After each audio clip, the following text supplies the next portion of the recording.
Hello again everyone, and welcome back to another video from Old Frames Gaming. I'm your host BK, and I just want to say thank you to all of our new and our returning viewers. Your support of the channel is immeasurable and we're truly humbled. It's January now and we're still very much in the throes of winter, and December was awfully chilly for some of us, including those of us at Dragon's Den, as competitors descended on the store to play the Alice format. This is a player-created format that is composed of only cards from the Ice Age and Alliance's expansions. The only card banned is an anti-card, Amulet of Quaz, and I'll let you look that one up on your own time though. It's a pretty wild card from yesteryear. Alice is a format known for being somewhat slower, with creatures that aren't usually recognized as being what is commonly known as good by today's standards. That fact, however, is what gives this format its charm. This type of gameplay is filled to the brim with nostalgia and fills a void that is largely left by what is happening in the current era of Magic. I, for one, love this format. It's quirky and incredibly unique among what I classify as the old school formats. Our round 1 competitors are Chris W. on red-green Stormbind versus Matt on black-red Necroburst. Let's do a couple of quick deck techs to check out what our players are up to for this meetup. First up is Chris's red-green Stormbind list. It's a largely red deck with a splash of green for some acceleration in nature's lore and to support playing Stormbind main deck, as well as a couple of cards out of the sideboard, which we'll get to momentarily.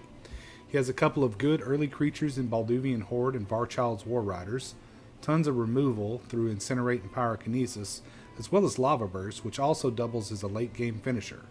Pillage and Pyroclasm are some disruptive elements to clear the board of troublesome artifacts or lands and to choke your opponent's mana.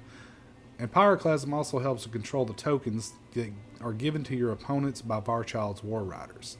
Lastly, Stormbind is a big payoff, as hopefully by the time it lands on the battlefield, you're only a couple of activations from finishing off your opponent. Let's take a look at his sideboard. The sideboard continues the onslaught of disruption, featuring an additional Pyrokinesis, 2 more Pillage, 3 Shatter for pesky artifacts such as Icy Manipulator, and Anarchy for anyone thinking they can get away with playing mono white.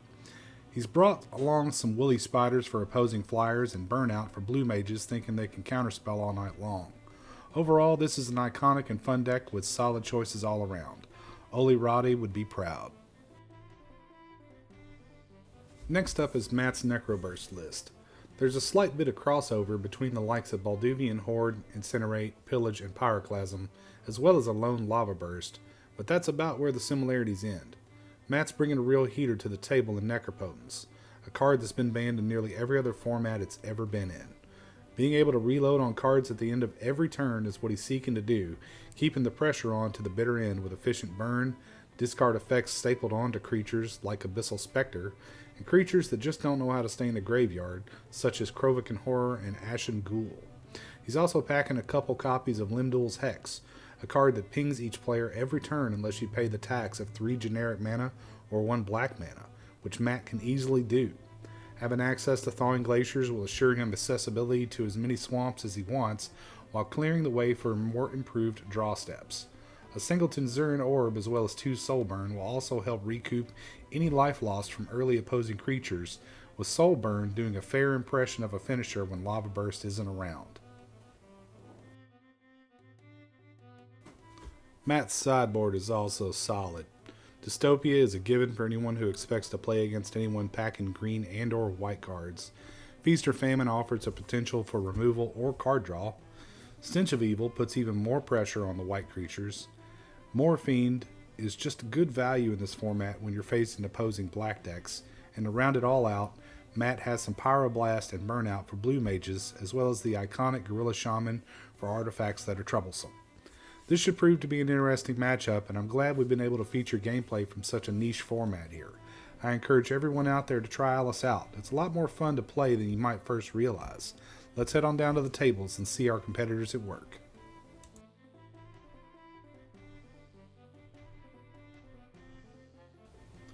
And as we join our players here in this game 1 of round 1 in our Alice meetup, Chris is resolving his mulligans. He took 2 and went down to 5 cards in his opening hand, and Matt is going to be playing first.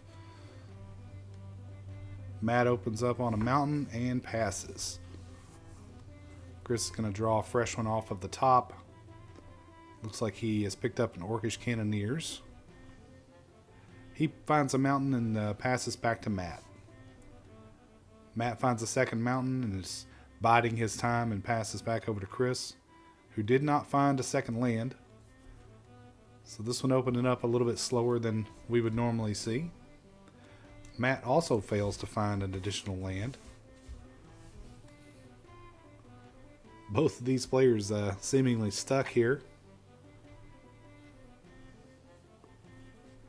Matt discarding the hand size, but not a bad one to discard. Ashen Ghoul is actually really good because it can recur itself.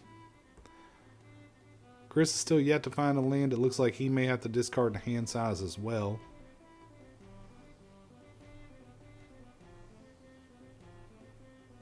Counting them up here, it looks like he does in fact have 8 cards. So he discards a Storm Shaman. Matt looks at a new one off the top. It looks like he's found at least something to play. He's found a Death Spark, so he's going to deal 1 damage to Chris. At least he doesn't have to discard it, and he's going to say go. Chris still having a hard time finding a land here. So he's going to have to discard another one that looks like an Orcish Cannoneers.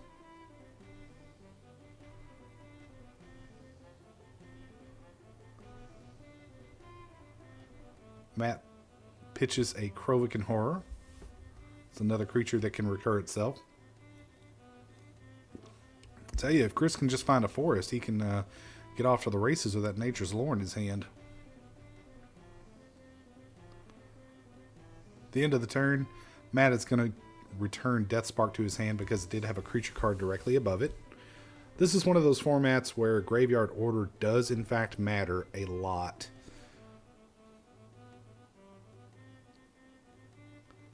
And so Matt's going to hit Chris with that Death Spark again. He must have done that in his upkeep. I thought it was an end of turn trigger, but it must be an upkeep trigger. Still doing a lot of discarding here. Having trouble finding our lands.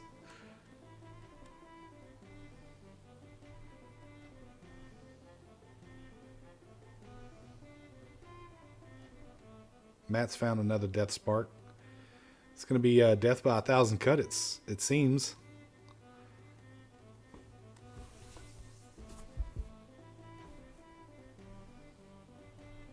Chris is studying his hand and seeing what he can afford to give up. Matt showing his hand off to the camera there. If he could just find some lands, he would be doing great. But variance is part of the game. So yet another Storm Shaman meets the bin. Matt's going to untap and take a look at Death Spark here. It does have a creature card directly above it, so he's going to pay 1 and return it. And he's going to draw his card for the turn, and he finds a third land, Sulphur Springs.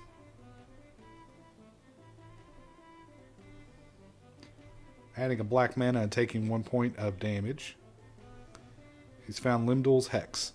So that's that one we talked about in the deck tech. It's going to deal 1 damage to each player during their upkeep unless they pay 3 mana or 1 black mana. I really like this card. I think it's neat. So Chris finally finds another mountain.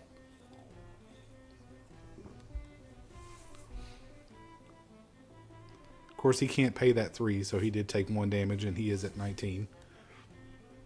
So Matt winning the life point race at this point.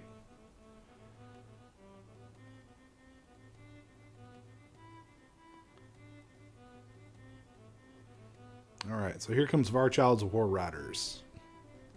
So that is a 3/4 trample, and during your upkeep, it has a cumulative upkeep. That's a fun little mechanic that was introduced during this block. The cumulative upkeep is that your opponent gets a 1/1 coward, I think, is what it is.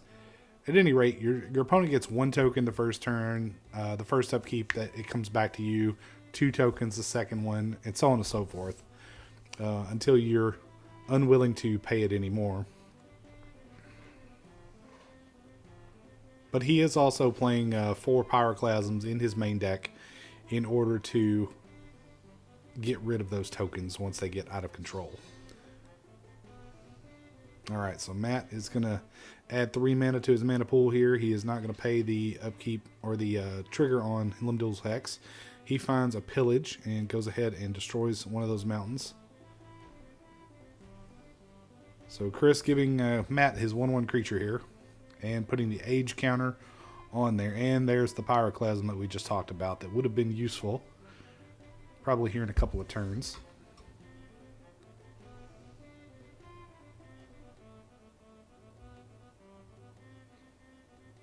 Chris making good use of the dice to remember those triggers. So he's going to come across into the red zone for 3 and send Matt down to 15. Matt's going to untap and trigger Limdul's Hex. He's going to go to 14.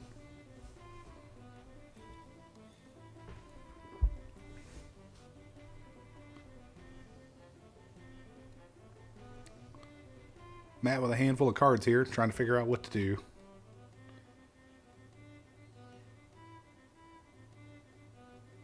Alright, here comes 2 mana for Incinerate. And 1 more for the Death Spark to finish off the War Riders. And he's going to come into the red zone with his 1/1, and that's going to tie it up at 14 all.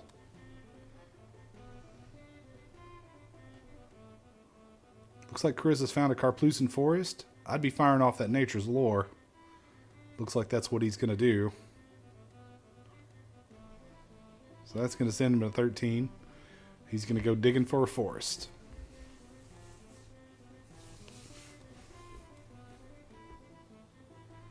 Nature's Lore, an underrated card in my opinion. It is good in some other old school formats as well. For anyone out there who is unfamiliar with it, there is a version or a variation on old school called Scryings, and there is a select bunch of cards that are legal in that format that are from various other expansions such as Visions, Mirage, Weatherlight, Ice Age, Alliances, and Nature's Lore is one of them. And Nature's Lore fetches a forest. So it can in fact go and get dual lands that have a forest stapled on them. So as we join back in the action here, Matt finds an Abyssal Spectre, and he comes across for 1, sending Chris down to 11. Still pretty close on the life totals here.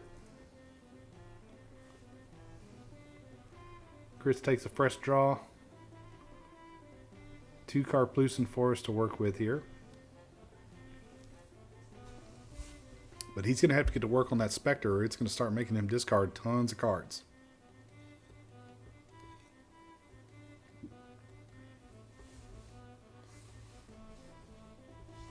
Studying what to do. So we found another War Riders. Setting up our reminder dice here.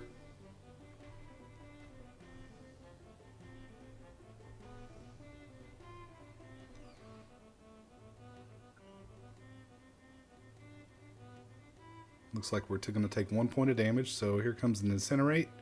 That's going to take care of that Abyssal Spectre.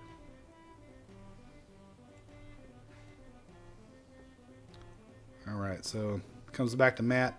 He's going to take 1 off the Limdul's Hex, reminding Chris that he should have taken 1 too, so got all of our triggers accounted for.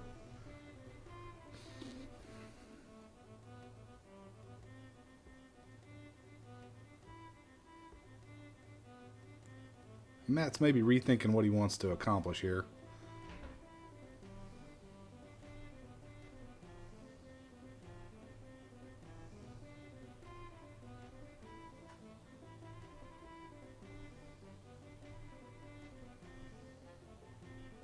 Opting to hold back, he sends the turn back over to Chris.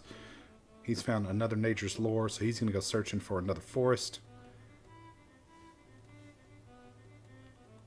Matt, in response, is going to cast Feast or Famine, opting to get rid of the War Riders.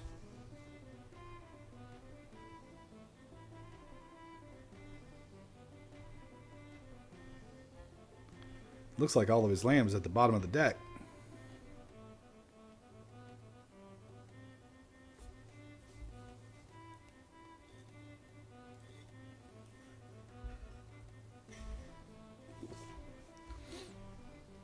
Alright, so he finishes shuffling up here, and he's going to pass the turn back over to Matt here momentarily.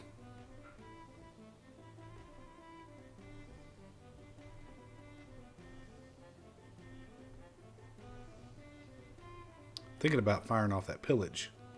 That's going to cost 2 life. That pyroclasm looks pretty good though. Awfully tempting. And that's going to clear the board.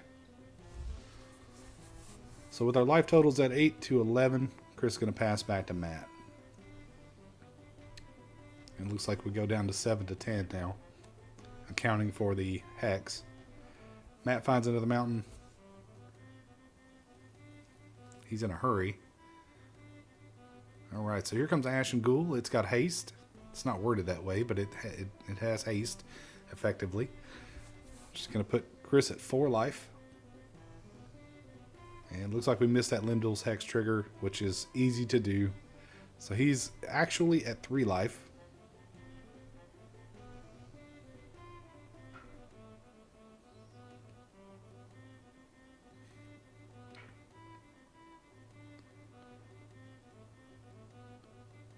He's looking at that lava burst pretty closely.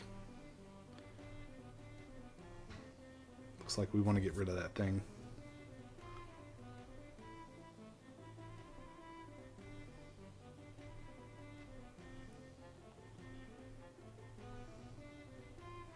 Matt's counting up his creatures for the Ashen Ghoul because it has some strange text about how many creature cards are above it and when you get to return it to play.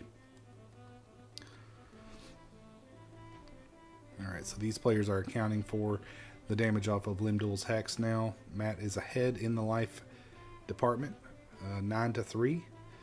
Ashen Ghoul meets its requirements to be returned to the battlefield.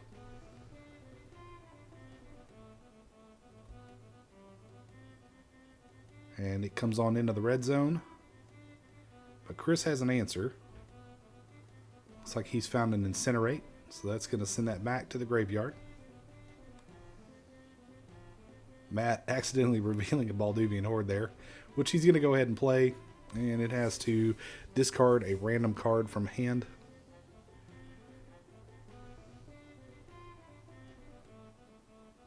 So the choice was Pillage here.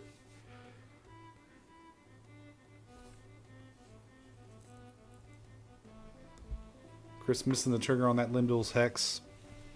We'll get that corrected here in just a little bit. Trying to figure out how he's going to navigate this Balduvian Horde in play. Looks like we found at least one blocker for a turn. Chris says go. So both these players taking their 1 damage off of Limdul's Hex. Chris just barely hanging on. But it looks like the Death Spark is probably going to get there.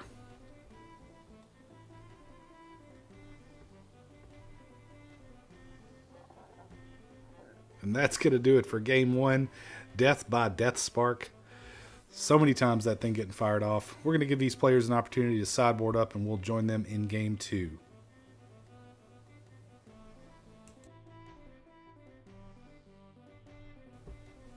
Alright, and joining these players in game 2, Chris is going to be on the play.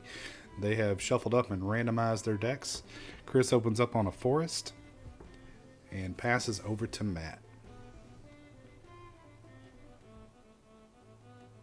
Matt studies his opening hand here. He's found a mountain, and he says go. Chris having no shortage of lands this game. It looks like he's found a forest and a mountain, and he's going to accelerate a little bit with nature's lore, go find another forest. And with that, Matt takes his second turn. Or will shortly.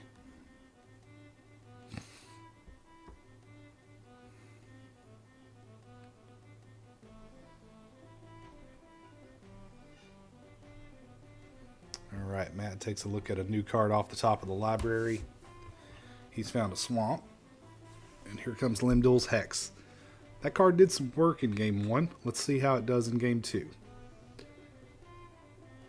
So now Chris has found Stormbind, one of the deck's signature cards, as well as a second forest. So we're up to 4 lands this game so far, which is great because last one he stumbled quite a bit.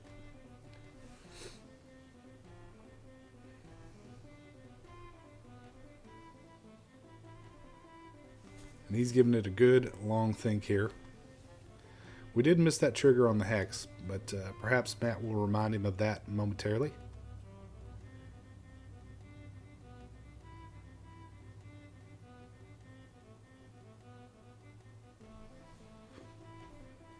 Alright, so Chris opts to play the Stormbind. I think that's a pretty good move. He's got no real pressure right now, so might as well get that landed. That way we've got some options available to us in future turns. So Matt reminding him of that 1 damage he should have taken off the Limdol's Hex. Matt goes ahead and pays the 1 black to prevent that damage. He's found a Thawing Glaciers. Thawing Glaciers is one of the signature cards of this particular format. It's amazing here. This thing accelerates your mana. It clears cards out of your deck to improve your top decks. Lot to be said for this card. Oftentimes you'll see decks in this format splash red purely to be able to play Stone Rain, just for the simple fact that you want to be able to destroy opposing Thawing Glaciers. Alright, so Chris finds a Balduvian Horde, and the random discard gets us Incinerate. So Chris sitting in a pretty good position here. He has a 5/5 as well as a repeatable damage enchantment in Stormbind, which also does a random discard. So Matt untaps and finds a a swamp to play.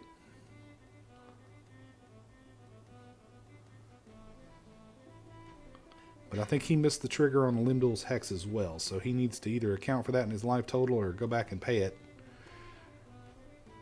He opts to pass. Chris finds a mountain.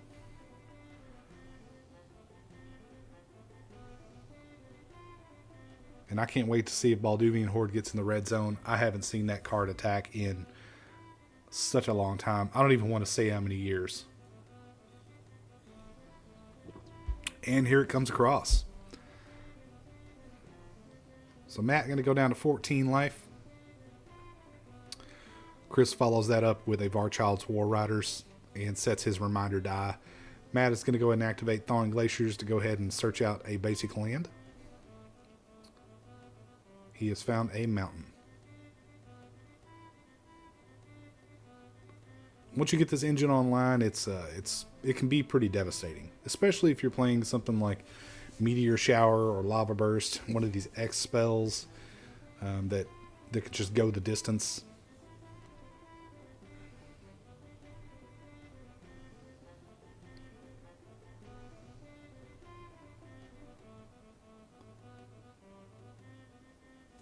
It also helps get you closer to casting things in this format that cost a lot more mana, such as not only X spells, but things like Seraph, which costs 7, or Sibilant Spirit, which costs 6. It's just overall an excellent acceleration tool.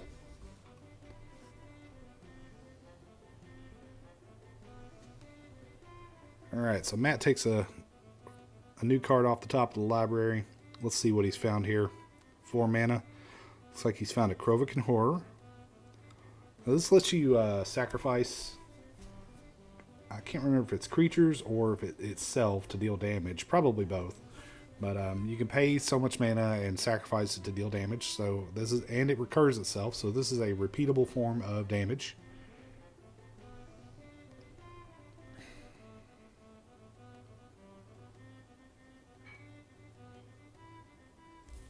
That draws the Lava Burst from Chris. Matt's going to go ahead and sacrifice that Krovikan Horror. On the upkeep trigger, he's going to get that 1/1 creature. This is going to be tough because Balduvian Horde does not have trample, so those 1/1s can block that thing all day long. Which is exactly what Matt opts to do. So he's going to take 3 damage and go down to 10.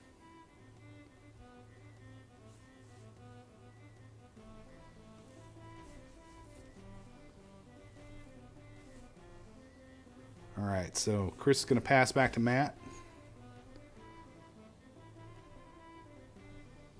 In just a little bit.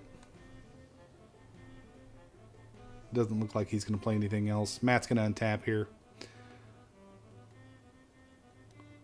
Okay. He is showing that he paid his upkeep cost for the Limdal's Hex.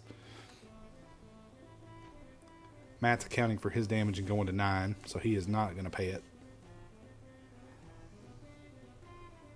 Here's 4 more mana for an Abyssal Spectre. Alright, so Matt's got a flyer online now that can rip apart Kritz's hand. Unless he manages to find an Incinerate or some other way to deal it some damage. And Matt gets his token for the turn.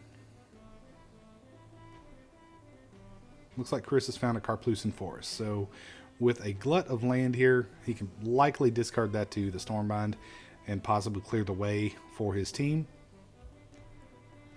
Which he's going to do. He's going to pay 4 mana. He's going to discard both of these cards. He's going to deal 4 damage to that Abyssal Spectre. And here comes Balduvian Horde and the War Riders into the red zone.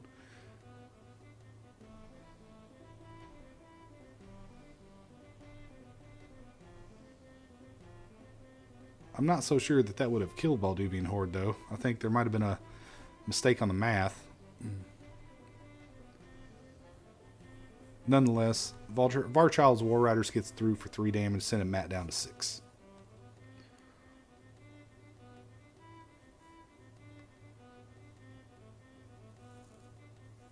So on Matt's turn, he finds another mountain.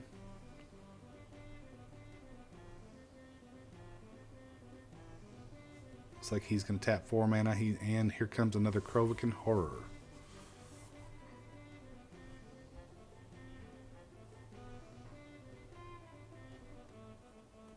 And now he is studying what to do. How to make his next move. As Chris is still sitting at a pretty healthy life total. So Matt's going to get 3 tokens this turn. He's found another Balduvian Horde, but we can't play that. Due to the fact that it would require that random discard. So instead he's going to come into the red zone with the War Riders. So Matt's got to figure out how he wants to approach this. He's going to go ahead and block.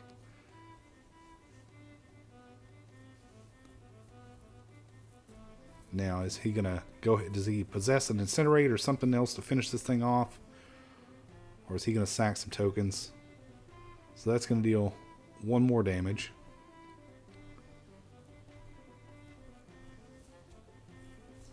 Oh, he didn't pay it. So just 1 damage is going to trample over, sending Matt down to 5. Chris showing that he paid the upkeep for the Limdal's Hex. Matt's going to do the same by paying 1 black. Thawing Glaciers finds its way back down to the battlefield. 4 mana finds another Krovikan Horror. And here come 3 1/1s into the red zone. Just going to put Chris down to 12.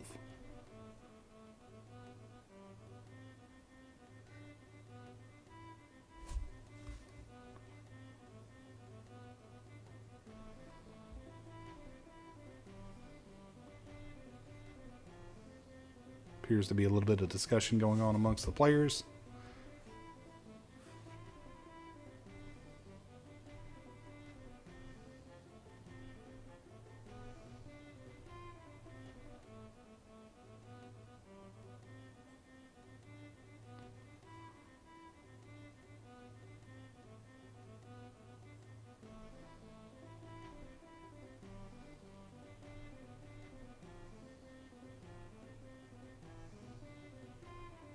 Not quite sure what was going on there.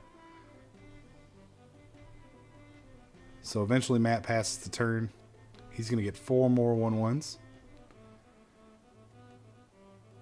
Looks like Chris has found an Orcish Cannoneers. So he could deploy this Balduvian Horde. However, Matt has a ton of blockers for this thing. So he's going to yet again block the War Riders with the Horror. And he's going to go ahead and ping it for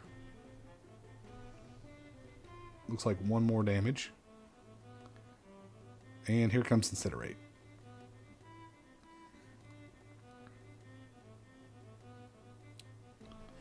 So that's going to get rid of our War Riders here.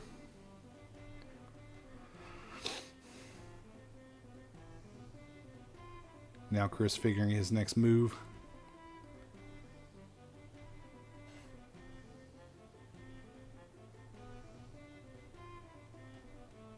If it were me, I think I would just start discarding cards to Stormbind, because at this point, Matt is so low on life, you could potentially end this game on your next draw step.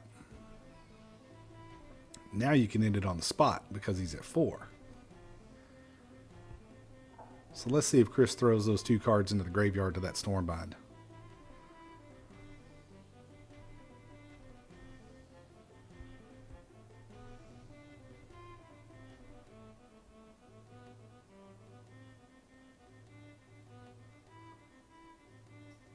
Oh, okay. So we're accounting.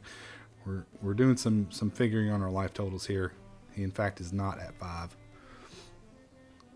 So he's going to pay the 1 for the Limdol's Hex, which is critical here. He has 7 creatures available to him. I think the discussion may have been around whether a 1/1 got sacrificed or the Krovikan Horror. So Matt tapping 4 mana. Looks like he's found an Ashen Ghoul. So he can hit Chris for a lot of damage right now. That's 3, 6, 10. So that's going to put Chris at 2. And that's going to put him to 1.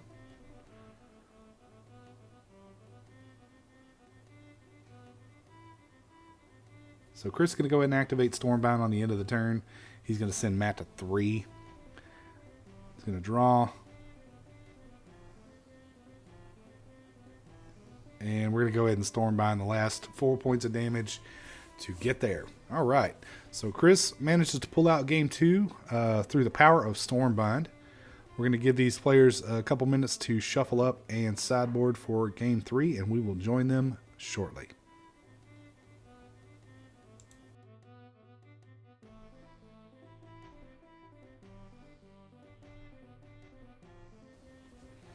And here we are in round 1, the last game of this match, game 3. So Matt is going to be on the play here. Chris is going to be taking a mulligan down to 6 cards. And so Matt is going to lead off for us here.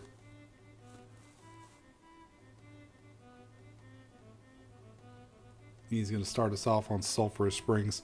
Love the artwork on some of these early cards, especially some of the folio art like this one, which has this humorous little demon taking a bath in a hot tub or whatnot. It's pretty great. Not a whole lot of art direction, I guess, in the early years of this game, but it led to some pretty terrific works. So both these players taking the early turns and managing to find some lands to get down. Matt has hit all of his colors. Chris is stuck on red, but he has an 0/4 that can pump itself up with red mana. The Storm Shaman having a built-in fire-breathing effect. So Matt has found a Krovikan Horror. She's going to enter the battlefield. And let's see where this goes. That appears to be a Pyrokinesis, which could prove pretty useful in this spot because Matt would not be able to sacrifice that Krovikan Horror to deal any damage. And then Chris could get on in there for some damage, for some serious damage. So he's going to pump up for 2 and come on across into the red zone. Going to give Matt the option to block here.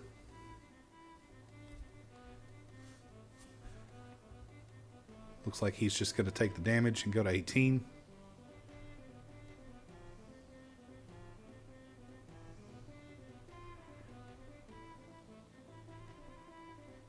And Chris passes the turn.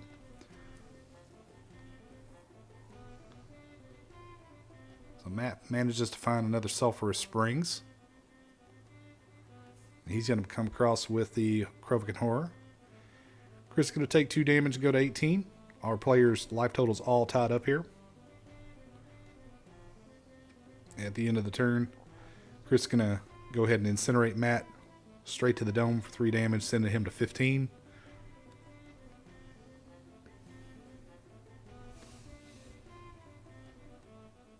Looks like we have found a Varchild's War Riders. So a 3/4 Trampler has entered the battlefield.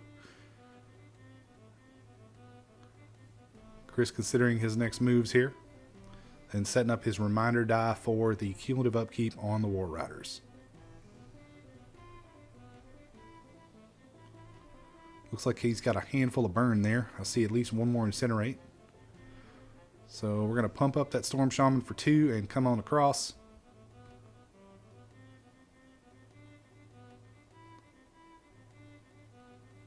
Matt weighing his options out. Looks like he's just going to take the 2 and go to 13.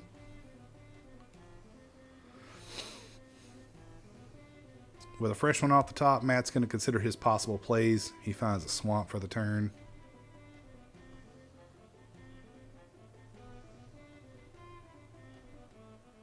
And he's giving it a real hard think here.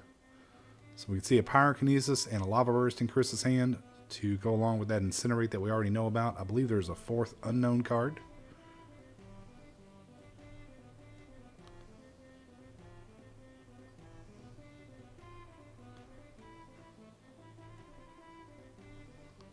Alright, so here's 4 mana. We're going to Soul Burn.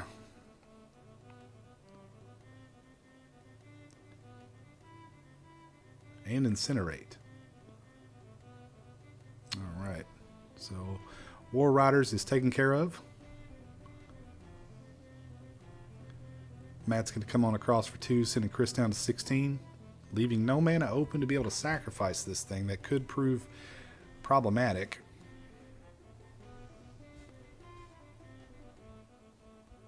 So here's 2 more mana for another Varchild's War Riders. This card just will not go away, everybody. Pumping up the Storm Shaman for 2 and coming across, sending Matt down to 12 and passing the turn. Matt's found a flood of lands this game. And now he has played Ashen Ghoul. He's a 3/1 haster.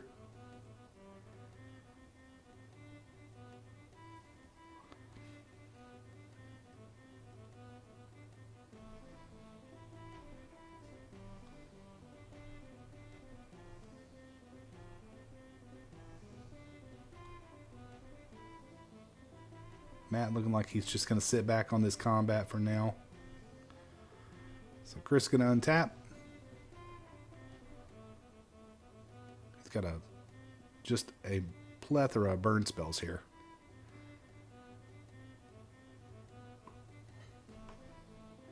Alright, so we're going to fire off Pyrokinesis, pitching Lava Burst. So he's going to deal enough damage to kill all of Matt's board.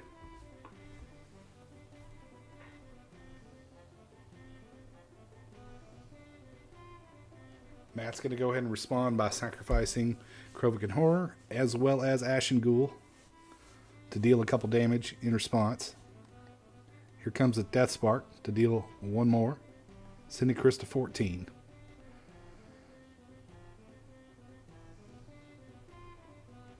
So now Storm Shaman is going to get pumped up to 4. We're going to hit for 7, sending Matt down to 5. On upkeep, Krovikan Horror is going to return to Matt's hand. He's going to replay it.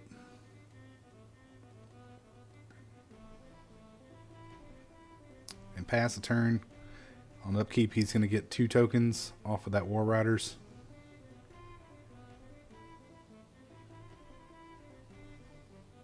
Alright, so 3 directly to the face, followed by 3 more directly to the face, and that is going to do it for our round 1 matchup. Chris is going to take it 2 games to 1.